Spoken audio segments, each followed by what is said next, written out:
We all saw inside Modern Warfare as well as Warzone how optics affected recoil, even though it wasn't stated inside the game.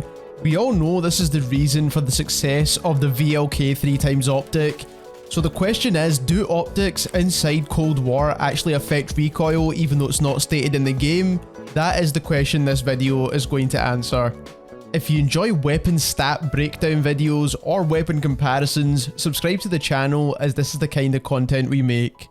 The first thing we need to keep in mind is that any of the optics, if they do affect recoil, they're not going to affect it significantly as it's not the main reason for the attachment in the first place. So the first thing we did is we compared all the optics for the XM4, and the reason why we use the XM4 is because it's one of the first guns you unlock, and most of the people watching this video would have had some time playing with the XM4 as it's one of the starting weapons, so you'll get a rough idea of how the recoil is actually working. In this video we do also compare the optics for every other full auto gun in this game, so stick around for that. On the screen here you see every single optic for the XM4 along with the base weapon on the very left. Based off of the first inspection, the recoil patterns all look very similar, and that is because it is the same gun of course.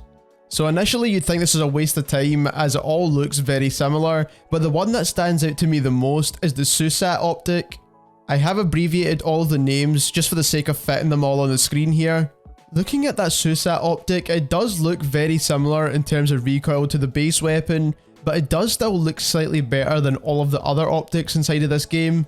So if this does help your recoil, it's not going to be massively significant. On top of that, running this test on just one gun doesn't really prove very much either. So what I've done is I've actually compiled every single full auto gun in this game inside this video as well, and what we're going to do is compare the base gun to the Susat optic of those guns.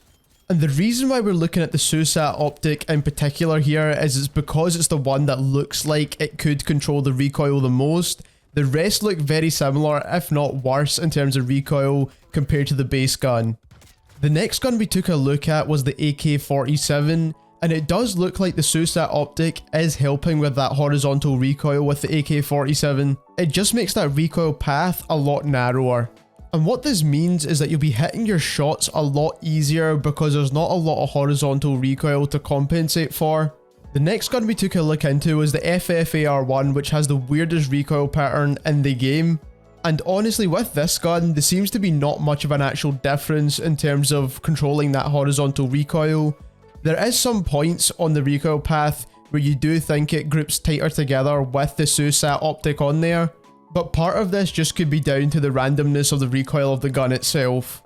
It's definitely not as significant as it is with the AK47. Next up we have the KRIG-6, and this is one of the ones where it does actually look like the optic is helping quite a bit. It's not affecting the actual recoil path itself, but it does tighten the bullets much closer together, just making it that much easier to hit your shots. So far, for 2 out of the 3 guns we've shown, the Susat optic does seem to be helping a little at least. Lastly, for the assault rifles, this is the QBZ-83, and this is one of the ones where it's quite difficult to actually notice if the optic is helping or not. And similarly to the FFAR, it kind of just looks like this is down to the randomness of the gun, or if in fact the optic affects some guns differently to others, that could also be another factor here. Before we take a look at the LMGs, the reason why we only tested the fully automatic guns in this game is because they're the most consistent in terms of getting recoil. For a semi-auto gun, it's going to depend on how fast you can fire it, and for guns like the M60 and the AUG, which are burst fire weapons, it's going to be really hard to see because they have such low recoil anyway. Now let's take a look at all 3 of the LMGs. First we have the Stoner, and again we can see that the recoil path is definitely much tighter when you use that Susat optic.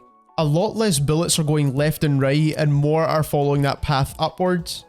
Next up we have the RPD, and again it does look like it's helping in this case as well. Like I said earlier, the grouping for the bullets just seem to be a lot tighter when you're using that Susat optic. And keep in mind here, we didn't use any other attachments, it was just the optic on the base weapon to make sure the tests were fair. Lastly, we have the M60. Now this gun has a horrible recoil pattern to begin with, it only bounces left and right.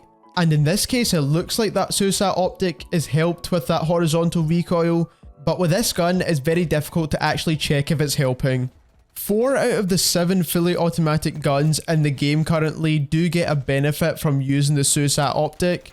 Even if it's minimal, it's still an improvement nonetheless. It also means you can use your attachment slot elsewhere instead of trying to reduce the recoil for your gun. The only real problem here is that after our testing, none of the other optics did as good as the Susat optic, and this optic gives you like a 4x zoom. It's going to be quite difficult to use this inside multiplayer unless you find yourself in long range gunfights all the time. And like I said earlier on in this video, it does seem to be helping some guns better than others. If you're using the AK47, the KRIG-6, the Stoner or the RPD, I highly recommend using this optic. If you enjoyed this video, leave us a like as it helps us get recommended more. And if you're new here, subscribe to the channel as we've got a lot more videos coming out in the coming days and weeks. And thanks for watching.